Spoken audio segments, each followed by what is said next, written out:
Nous sommes Standard TV.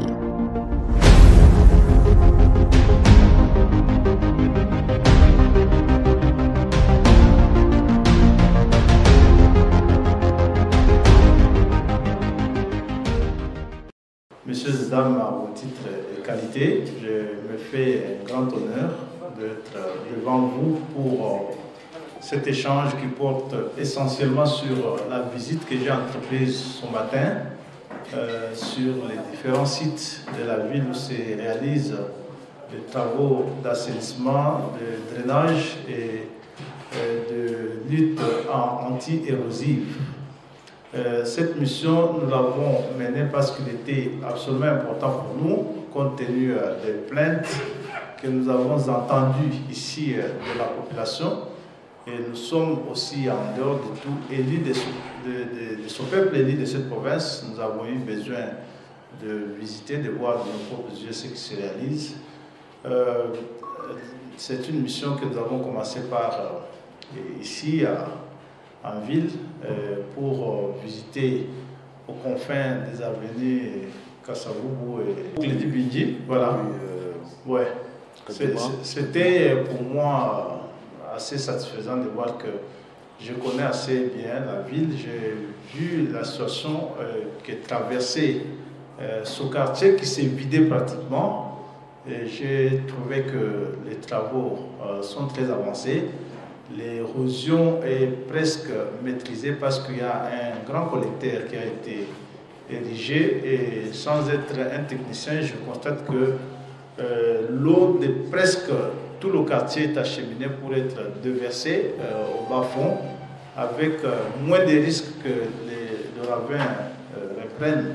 Parce qu'avant cette intervention, bien évidemment, comme nous l'avons entendu avec deux habitants qui ont même témoigné devant vos caméras, la vie avait cessé d'être, la vie s'était pratiquement arrêtée. Alors, c'était très intéressant de constater que la firme Safrimex a pu faire ce travail en si peu de temps. Et là aussi, je posais des questions sur le pourquoi les travaux d'asphaltage ne suivaient pas. Et bien évidemment, c'est comment montrer ce qu'il n'était pas possible d'asphalter les routes qui n'étaient pas préalablement protégées. Nous avons pu faire Kamilabi. Là aussi, je dois dire sincèrement merci ici aux intervenants, à vous, monsieur le directeur de l'ESECO en particulier, parce que je crois, les images vont vous parler, vous avez filmé avec nous, c'est magnifique ce que j'ai vu. Non seulement que c'est des vies humaines qui sont désormais épargnées de ce grand danger parce que les maisons s'écroulaient dans ce grand ravin, mais aussi que c'est tout un quartier qui peut espérer parce que des parcelles entières étaient en train de disparaître. C'est des grandes économies de pauvres citoyens qui disparaîtraient. Alors, pour ça, vous avez vu que l'érosion a été net stoppée et que désormais, les gens qui étaient en train d'évacuer ont repris leur activité. Les autres reconstruisent leurs maisons, y compris en matériaux durables, parce que l'espoir revient, il n'y a plus de risque possible que le quartier soit menacé. Et nous avons été ici en Décha, là aussi, c'est extraordinaire, parce que j'ai vu que le chemin de fer était parti. Alors, Safrimex, ce qui impressionne, c'est aussi, comme vous l'avez entendu vous-même, les délais de travaux qui ont conduit Safrimex à maîtriser cette érosion qui avait pratiquement déjà traversé le rail. Et là, c'est consolidé. Un grand collecteur a été également érigé et les eaux sont en train d'être acheminées sans danger. J'imagine qu'à ce jour, c'est un quartier qui redevient viable parce qu'en dehors de ça, les avenues parallèles et tout le quartier des Chats, j'ai vu que les caniveaux ont été érigés, c'est-à-dire que les travaux d'assainissement, comme les techniciens les qualifient, sont presque terminés. Ils m'ont rassuré là-dessus que dans les jours qui viennent, avec la fin de l'installation du concasseur, les travaux d'asphaltage vont devoir commencer. De là, nous sommes avec vous partis à Canaan 2, où nous avons vu que des avenues entières de cette cité jadis résidentielle qui aussi tendait à disparaître, et l'école conventionnée protestante qui est partie avec le ravin. Là également, j'ai trouvé un engagement ferme de Safimex qui est en train de lutter avec cette érosion, et nous avons toutes les garanties parce qu'on a vu que l'eau est déjà acheminée dans le bas fond. Nous avons toutes les garanties que ça va vite aller, et que là c'était intéressant parce qu'ils m'ont expliqué que la concession de l'école va être retrouvée. C'est Kabomo. Kabon, oui, ça on peut vérifier. Ils m'ont rassuré que la concession de l'école va être totalement retrouvée parce qu'après la canalisation d'eau, ils vont procéder au remblai pour que l'école reprenne et qu'il n'y aura pas de perte là-dessus. Au niveau des Canaan, j'ai vu qu'il y a des avenues, et ce qui est impressionnant, c'est le rythme. Je crois en ce que ça fait aussi en Moujmaï. Je pense que ça va être la même chose ici. Le rythme de travaux tel qu'il a été réalisé, parce que j'ai vu que c'est plusieurs chantiers qui sont ouverts en même temps. C'est vrai qu'il y a un goût d'inachevé, parce que moi je suis enseignant à l'université Notre-Dame du Kassai, qui est aussi très menacée, mais là il n'y a pas de travaux. Le directeur général m'a fait comprendre que c'est un marché qui n'est pas encore attribué, donc Safimex fait ce qu'il avait pu obtenir. Et Canaan 2, c'est bien, on a vu de grandes avenues, des caniveaux qui sont déjà terminés. Ils m'ont rassuré que d'ici le mois de février, toutes ces avenues-là vont recevoir les couches d'asphalte. Et donc on peut espérer que la ville peut reprendre sa robe d'antan. C'était une belle ville ici, Canaan. À Mouimba, nous sommes allés à Nganza. Là aussi, on a vu que des têtes d'érosion, pas des têtes, des érosions, alors des grandes envergures ont été contenues, les constructions sont faites, la canalisation d'eau est tellement bien faite, et que nous espérons que d'ici quelques mois, notre population va retrouver sa quiétude, parce que la ville était sérieusement menacée par les érosions. Moi, je pense qu'avec notre population, nous avons intérêt à avoir confiance en notre chef de l'État. Il nous a parlé tous. Moi, il m'a rassuré aussi que tous ces travaux se feront désormais sans interruption.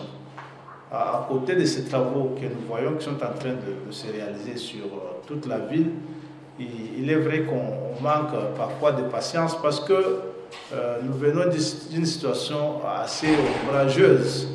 Mais ce qui me réjouit, et ça vous pouvez le constater avec moi, qu'il y a quelques 6 ans, 7 ans, dans cette ville, nous n'avions plus de rêves de cette nature, de trouver autant de chantiers ouverts sur la ville, et des chantiers, des routes qui sont en train d'être construites, de voir, comme j'ai vu ici la route nationale numéro 1 qui entre dans la ville de Canaan. Moi, je peux vous dire en toute sincérité que je n'ai pas rêvé ça. Je pensais qu'il faudrait attendre le retour des Blancs pour qu'on puisse revoir une telle activité. Pour la première fois de notre histoire, une route reliée la ville de Canaan à d'autres provinces. Ça, c'est des choses assez extraordinaires. Je crois que nous avons tout intérêt à remercier le président de la République qui a fait tout ça, parce que si nous avions continué avec le régime qu'il avait trouvé ici, je crois que cette ville, on l'aurait déjà abandonnée. On serait parti ailleurs s'installer. Elle était en voie de disparaître. Avec ce qui s'est fait, nous avons eu des promesses fermes. Le chef de l'État a été sur la route Kalamba-Mouji, où nous l'avons accompagné. Nous avons constaté que la base vie est terminée, complètement terminée. Les opérateurs chinois sont prêts à commencer les travaux. Nous avons constaté que le matériel est entreposé, il est prêt, et le chef de l'État a posé lui-même la question au DG de la CGT, l'Agence congolaise des grands travaux. La question de savoir pourquoi ça ne commence pas. Je crois que nous tous on a entendu la réponse. Le DG lui a dit le matériel est disponible, la base vie est disponible, le financement est disponible. Il n'y a donc plus aucune raison que la route Kalamba-Mouji ne se fasse pas. Pour ce qui est de l'électricité, je pense qu'on a entendu le chef de l'État de sa bouche. Cette fois-ci, comme je l'ai dit lors de ma conférence que j'ai tenue avant l'arrivée du chef de l'État, cette fois-ci, plus que jamais, les projets Mbombo, les projets Katende sont budgétisés et que ce n'est plus des financements hypothétiques. L'État, votre gouvernement, votre président de la République a levé l'option de financer seul ce projet. Et déjà, nous avons eu cette annonce de 100 millions de dollars qui ont été injectés par le gouvernement de la République, par le chef de l'État, dans le projet de la construction du barrage Katende. Et que moi, personnellement, ici à Kanam, en dehors des assurances que nous avons du chef de l'État, j'ai dû rencontrer le DG en serre, qui m'a lui également rassuré que d'ici 22 mois chrono, nous aurons l'électricité du barrage Mbombo dans la ville de Kanam. Et donc, c'est que je peux moi nous conseiller, ce à quoi je nous invite pour le moment, c'est de rester vigilants. Moi, je pense que en même temps que nous demandons au chef de l'État de faire plus, en même temps, nous devons nous tirer main dans la main. Nous devons aussi reconnaître le peu qu'il a déjà fait et apprendre à lui dire merci. J'ai été horrifié lorsque moi je suis arrivé ici. Je suis fils de cette province. Le langage de tout le monde, c'était de dire on n'a rien fait à Kanam, on n'a rien fait à Kanam, on n'a rien fait. Moi, sincèrement, je sais que ça pourrait ne pas plaire à certaines personnes qui pensent qu'on doit dire qu'on n'a rien fait. Ce que j'ai vu moi ici, c'est qu'on a construit une grande université qui peut se terminer. Et ça, je vous dis comme enseignant, je n'ai pas rêvé de ce miracle. Moi, lorsque j'étais ici, directeur Jean-Denis Der, je ne me suis pas imaginé que l'État congolais, notre Congo à nous ici, allait construire une université un jour. Et ça, c'est exceptionnel, c'est quelque chose qui peut le faire. Parce que depuis 1960, nous sommes restés avec les 3 universités que les Belges avaient laissées. On n'en a pas construit une 4e. Et c'est ce qu'il a fait. Il ne l'a pas fait à Kananga. Je dois vous rassurer d'une chose. Si vous allez en Boujmaï, il a construit une grande université similaire. Et vous la trouverez à Bunia, similaire. À Kinshasa, il a construit l'IBTP. Il a terminé. Ça, c'est ce qu'il a fait. Donc, c'est un miracle ce que nous sommes en train de voir, c'est à quoi nous assistons. Et les écoles ont été construites. Ici, j'ai appris du directeur Jean de Beseko que les chantiers actuellement ouverts par Safrimex ont mis en service 2600 jeunes, parmi lesquels 60 chauffeurs déjà utilisés. Ça signifie que 2600 jeunes de la ville de Kanam ici ont trouvé de l'emploi. Là, c'est seulement Safrimex. J'imagine combien ont trouvé de l'emploi avec le projet Kamosha. J'imagine combien de jeunes vont trouver de l'emploi avec le projet Bombo. J'imagine combien de jeunes vont trouver de l'emploi avec le projet Katende. Et combien de jeunes, enfin, vont trouver de l'emploi avec le projet Kalambabouche. Et ça, et le projet de la Roga en construction ici à Kanam. Ça, voilà comment moi j'entends ça. Lorsque le président de la République dit « je vais créer 6 millions d'emplois », c'est ça la création d'emplois exactement. Parce que pendant 4 ans au moins, les jeunes seront en train de travailler et seront mensuellement rémunérés dans cette province. Et ça, on ne peut pas me dire qu'on y a pensé il y a seulement 7 ans lorsque ce régime de prédateurs était en place. Et donc, je pense que nous avons tout intérêt à avoir le courage de dire merci au président de la République, de dire merci à ce digne fils de cette province qui s'investit corps et âme. Et il ne le fait pas seulement pour cette province, il le fait dans tout le pays, comme c'est le cas ici du projet 145 territoires et des centres de santé que moi j'ai vu de mes yeux qui sont construits. Alors, lorsqu'on peut dire qu'il n'a rien fait, c'est quand même assez méchant que l'on réfléchisse de cette façon-là. Nous avons tout intérêt à continuer donc de soutenir le chef de l'État. Ce que j'ai vu, ça c'est mon témoignage personnel, je ne l'ai pas fait à la veuglette. Je fais cette tournée dans la ville avec des caméras qui ont filmé ce que j'ai constaté dans tous les chantiers ouverts par Safrimex dans le cadre de travaux suivis par Beseko. Et donc, il est tout à fait important qu'avant de demander autre chose à notre chef de l'État, qui est notre fils de cette province, qu'on lui dise, ne fût-ce que merci pour tout ce qu'il a commencé à faire pour nous, qui est très important, et que nous n'avons pas du tout rêvé. Je vous ai rappelé ici que le président Tshisekedi, lorsqu'il a battu campagne, que ce soit au premier mandat ou au deuxième mandat, je n'ai pas entendu de sa bouche nous dire à Kana ici qu'il allait construire pour nous l'université. En tout cas, je n'ai pas entendu nous dire qu'il allait retaper la tenue des Kamaï et bien d'autres choses qu'il est en train de réaliser aujourd'hui sans aucune promesse. Il faut donc qu'on lui fasse confiance. Voilà le constat que moi j'ai fait aujourd'hui à la fin de cette mission que j'ai menée ici, où j'accompagnais son Excellence, Monsieur le Président de la République, pour sa visite historique dans la ville de Kana. J'ai dit historique parce que c'est cette visite qui va changer notre existence dans cette province. C'était aussi ma visite, le début de mes vacances parlementaires que je vais continuer. Pour cette année, j'ai prévu de visiter les territoires de Dibaya, de Demba et de finir par le territoire de Luisa, mon électorat.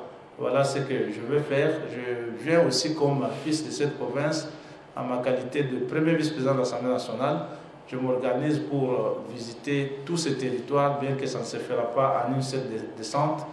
Je prévis d'être ici dès le début du mois de janvier pour me rendre à Demba, où je dois aussi communier avec les enfants de la province qui sont dans ce territoire, et j'irai à Dibaya, où je vais visiter les gens qui sont là. Je vous ai déjà aussi annoncé une bonne nouvelle dans ce territoire-là, du financement par le gouvernement central du complexe scolaire de Kampondé qui va être totalement refait à partir de l'année qui commence parce qu'il a été budgétisé. Et je finirai par mise à la prochaine. Je vais aussi visiter Kazumba et Dimbelenge pour que je finisse au moins tout notre territoire. Nous veillerons, nous allons veiller, nous serons stricts avec ceux qui réalisent les travaux ici pour que plus rien ne soit comme avant lorsque l'argent de l'État va être déboursé. Et vous pouvez vous rassurer que nous serons ici en permanence ou presque pour suivre la réalisation de ces travaux parce que ce peuple doit sortir enfin de cet obscurantisme dans lequel nous sommes restés pendant pratiquement 60 ans depuis le départ des Belges. J'avais promis lorsque je suis arrivé que je vais faire mon constat et qu'à la fin de mon séjour, je vais communiquer sur ce constat. C'est ce que je fais parce que c'est une promesse que j'avais faite. Le gouverneur, je crois qu'il a peut-être aussi été mal compris parce que je l'ai entendu parler de l'inactivisme, je crois, de l'OVD, tout ça. Aussi, moi-même, si je n'avais pas fait appel aux techniciens qui sont devant vous, je n'aurais pas eu la même conception des choses que j'ai après cette visite. Je sais combien ça peut coûter que de raser un ravin comme vous l'avez vu à Kamila, ça c'est extraordinaire. C'est des millions de dollars américains que nous, qui n'avons que nos yeux d'attente, de jouissance, nous ne pouvons pas voir. Et lorsque les techniciens de Safrimex m'ont dit le temps que la construction d'un ravin peut prendre par rapport au temps de l'asphaltage, je trouvais que nous n'avons pas d'inquiétude à avoir. Parce qu'ils me disent que l'asphaltage, ils peuvent faire toutes les routes de Canaan ici en 2 mois si l'assainissement a été fait. Et donc, moi j'ai effectivement informé le gouverneur de province que j'effectuais cette visite. Nous l'avons faite avec lui. Nous l'avons faite avec lui. Il a juste interrompu lorsque il y a eu un besoin qu'il devrait accomplir à son service, et le gouverneur de province avec tout ce qu'il a à faire. Mais nous avons effectué cette mission avec lui. Je crois qu'il a été aussi merveilleusement satisfait. Il est rassuré de ce qui a été fait. Il me l'a avoué qu'il est très content des efforts que le chef de l'État a pu fournir en si peu de temps en faveur de la province. Quant à la deuxième préoccupation sur le fait que le peuple kassaïen est désabusé, moi je suis premier vice-président de l'Assemblée nationale, nous sommes l'autorité budgétaire. C'est l'occasion, une fois de plus, de remercier le chef de l'État qui, pour la 3e fois, nous retourne ce poste de premier vice de l'Assemblée nationale au Kassai central. Sûrement qu'il a quelque chose qu'il attend de nous que nous n'avons pas encore offert. Je crois que je mettrai de mon mieux dans la mesure du possible pour le faire. Et ne vous en faites pas, je veille sur ça, j'insiste. Et je ne travaille pas seul, avec tous mes collègues députés provinciaux du Kassai central. Je peux vous garantir que cette fois-ci, il y a un travail extraordinaire parce que nous sommes unis, contrairement à d'autres mandats où l'on a vu les députés nationaux s'empoigner, ils étaient pratiquement en guerre entre eux. Ici, nous sommes ensemble et je vous dis, chaque semaine à Kinshasa, nous tenons une réunion de caucus de tous les députés nationaux du Kassai central et que nous secouons sérieusement les décideurs en commençant par les chefs d'entreprise, les chefs d'établissement qui sont chargés d'exécuter ces travaux. Le DG de l'ESECO est là. Il peut vous dire combien de fois nous avons eu des réunions avec lui autour de la question du barrage de Mbombo, autour de la question de la voirie urbaine de Kananga et autour de toutes ces questions. C'est-à-dire que nous veillons sérieusement à cela et nous veillerons pour que le Kassai central ne soit plus jamais dans les oubliettes. Parce que moi, ce que je fais, c'est que le chef m'a confié comme charge, ça m'aide d'avoir à gagner mon salaire. Ça, c'est personnel, c'est ce que je ne veux pas distribuer à cette population. Mais ce qu'il attend de moi exactement, c'est que je puisse être attentif aux besoins de cette population. Pas seulement, bien évidemment, je suis national. Ça me concerne, ce qui se passe au sud du Bangui, ce qui se passe au Bazouélé, ça me concerne. Mais ici aussi, ça m'intéresse au plus haut niveau parce que je suis fils de cette province-là qui a été totalement ignorée de la carte pendant les 60 ans que nous avons traversé ici. Et je suis en train de dire que vous êtes ici. Nous n'avons pas vu, moi, je n'ai pas vu une couche de peinture être ajoutée sur les murs ici avant l'arrivée du président Tshisekedi. Ce que nous voyons, c'est au-delà de ce que nous avons attendu de lui.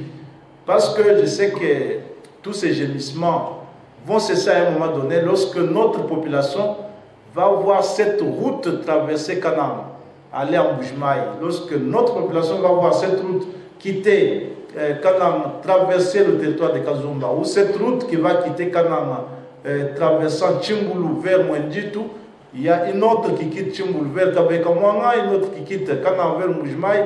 Nous serons une province totalement désenclavée et nous aurons toutes les possibilités de nous épanouir, qu'il s'agisse des affaires, qu'il s'agisse de tout ce que nous pouvons faire, et de la circulation des personnes, l'éducation et tout. Ça va se faire de soi. Et je crois que nous allons encore prendre un peu notre mal en patience. Le temps que ces travaux se terminent, je crois que le fruit sera absolument succulent et ça, vous allez le voir. La question de décaissement. Moi, j'ai échangé avec le ministre des Finances. Je crois que le DG, il a eu aussi à échanger avec le ministre des Finances. Mais on vous a dit que le projet hydropolitique de Katende, il est resté ce qu'il est resté là pendant 60 ans parce qu'il n'y avait aucun financement clair, il n'y avait aucun projet clair de financement. C'est pour la première fois que c'est l'État, c'est la République, c'est votre pays, c'est votre président de la République qui dit ça sort du trésor public. Désormais, c'est le budget de l'État qui va financer. Et nous, comme autorité budgétaire, nous avons ainsi inséré le projet là dans le budget pour que l'État seul le prenne en charge. Nous aurons besoin des étrangers pour leur technicité, parce que c'est ce que nous ne maîtrisons pas, mais le problème de financement, je peux parier qu'il ne se posera pas à ce jour par rapport aux assurances que nous avons tous eues du chef de l'État et que moi j'ai eu du chef de l'État. Donc, il n'y aura pas interruption de travaux. Les travaux vont se faire. On a des soucis que vous connaissez, le chemin de fer pose problème, l'acheminement peut-être du matériel poserait problème, mais avec déjà la route Kamwesha qui se termine, qui est dans sa phase terminale. J'entends aussi beaucoup de plaintes. Moi, ce que j'avais appris, c'est que Arab Contractor avait promis pour le mois de juin, non? Le mois de juin. Nous sommes en décembre. Nous avons 6 mois devant nous. J'entends beaucoup de plaintes, la route n'évolue pas, mais non. Donnons la chance à Arab Contractor arrivons au mois de juin, on peut se plaindre parce que lui a dit que c'est au mois de juin. Maintenant, pourquoi on se plaint en amont? Ça va être le cas avec la route Kalama-Mouji. Je crois qu'il y a des étapes, il y a des difficultés d'approvisionnement de matériel. Et tout cela, c'est des choses qui vont être faites. Donc, je peux vous garantir qu'il n'y aura pas arrêt de travaux.